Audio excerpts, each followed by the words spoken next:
Hello everybody, and welcome to another reaction video on Peace Beats with Dan Blackwell. Today I'm going to be checking out Ren and Chinchilla and their song Chalk Outlines. I've never heard this before, I don't know what it's about.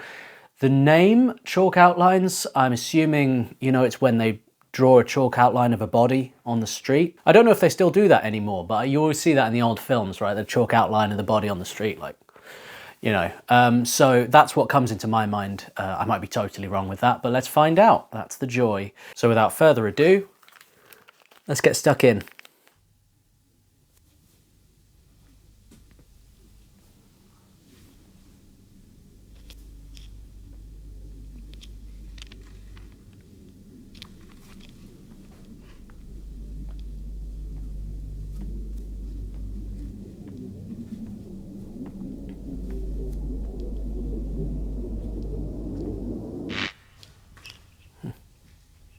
It's a great set.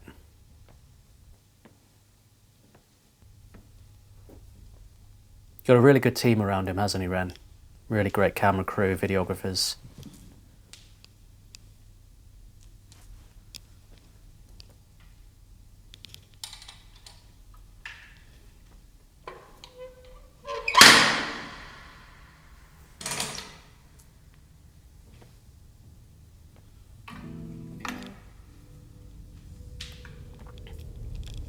I would go with the electric.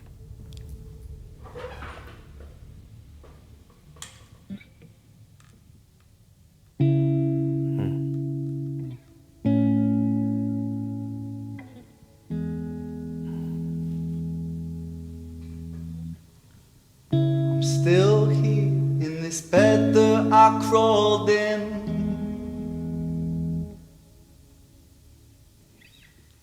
I hope that I'm someone else in the morning.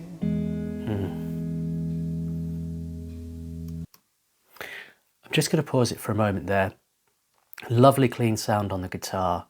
I love how he's got these 3 chords and then a pause and just kind of lets it be silent for a moment. It gives more weight to his words, I think. Such strong opening lines. I'm still here in this bed that I crawled in. I hope that I'm someone else in the morning. Right from the beginning, you're gripped, aren't you? I hope that I'm someone else in the morning. So take this one, wash it down and you'll be fine. Then walk around in the floating chalk outline. So it goes, let it be. In the gallows, balanced on my toes so I can breathe.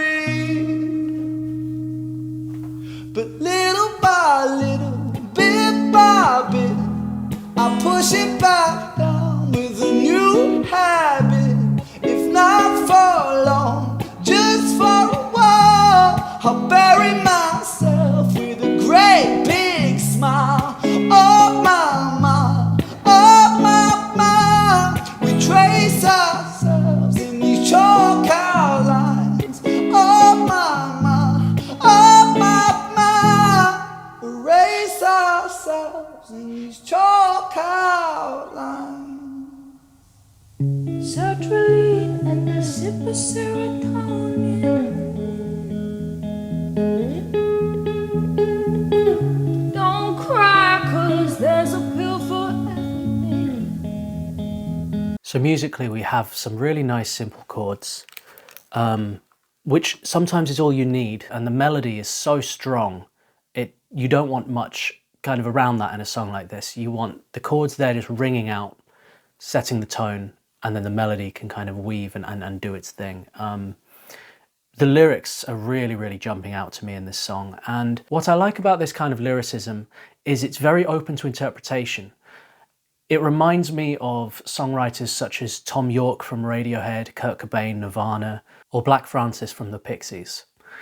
They're able to kind of write these lyrics that feel really personal to you. It feels like it's something from your story in a way, but it does that to everybody. and they may be taking different meanings to it and applying it to different things. In the gallows, I balanced on my toes so I can breathe. Now that's such a strong image in your head, isn't it? Of somebody standing on their tiptoes with the noose around their neck on the gallows, just trying to breathe.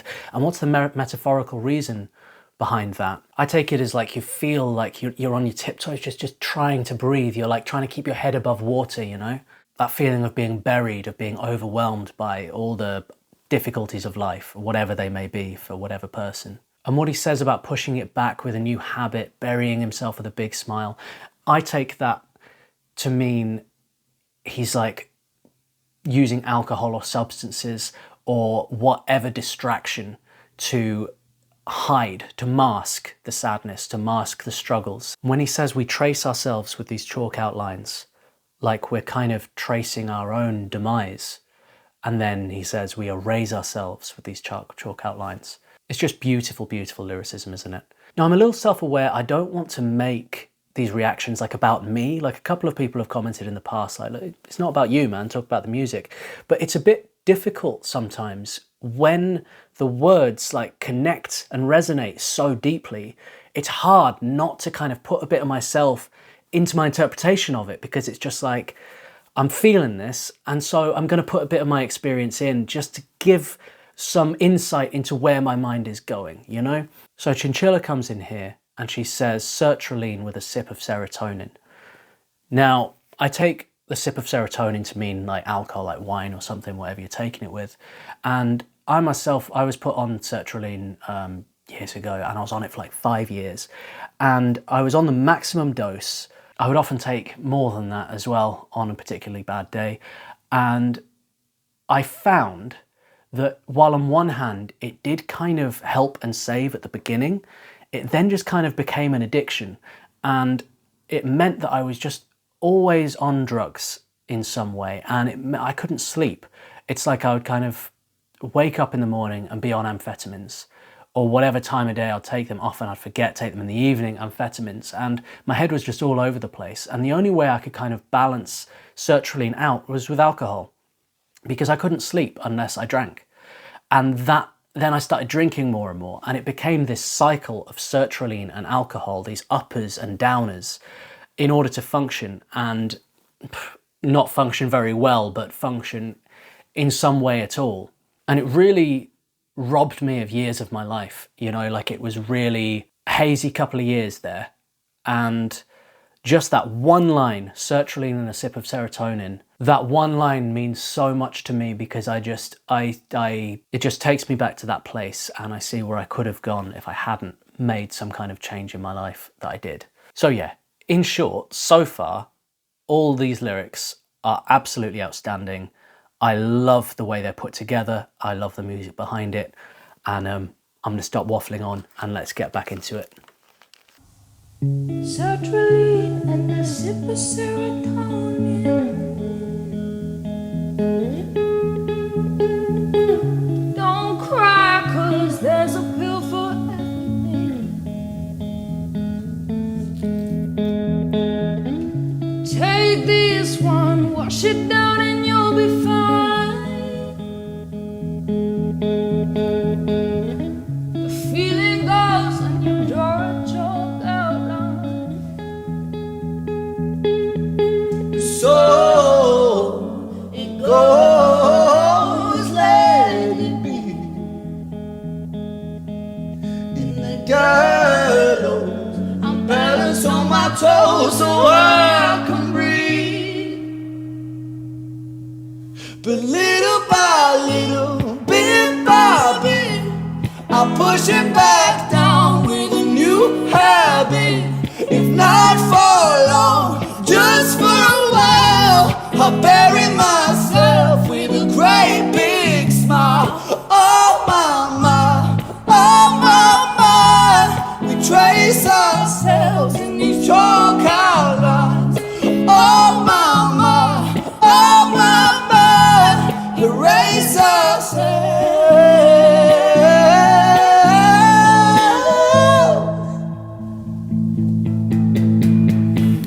It's such a perfect day. Take it just in case. Take it just in case.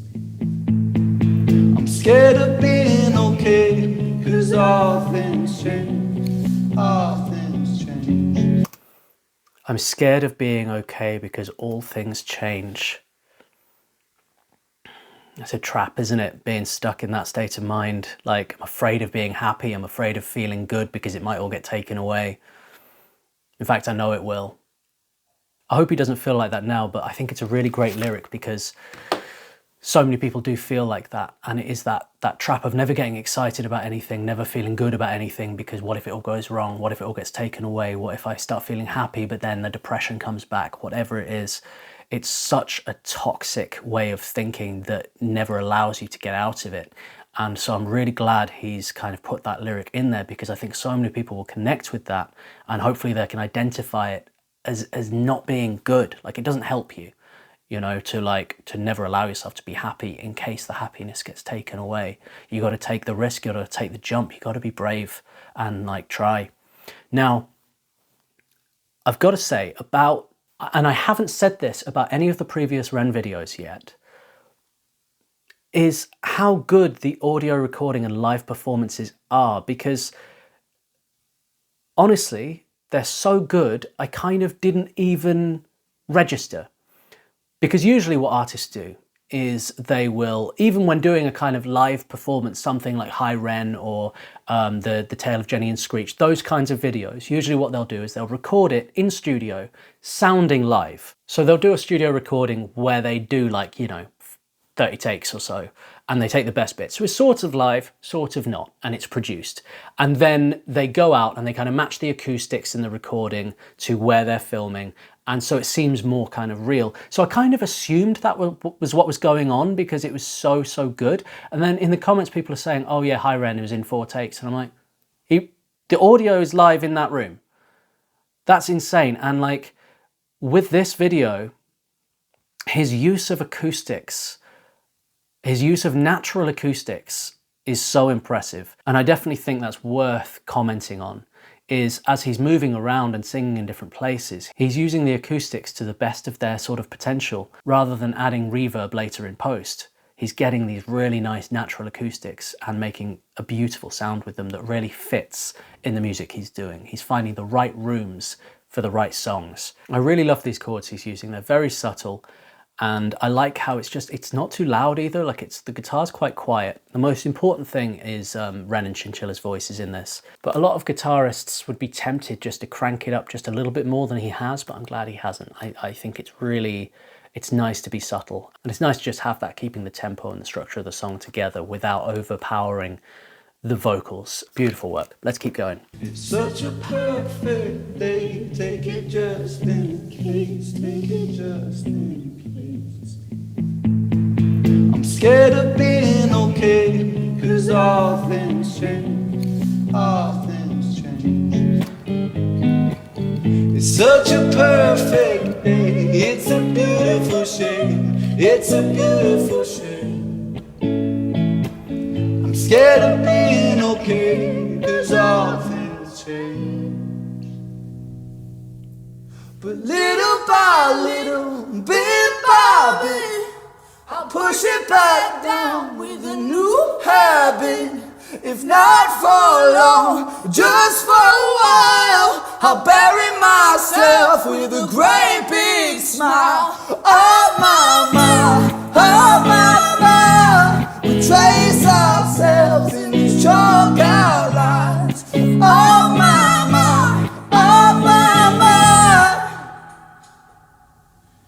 Erase ourselves in these chalk outlines.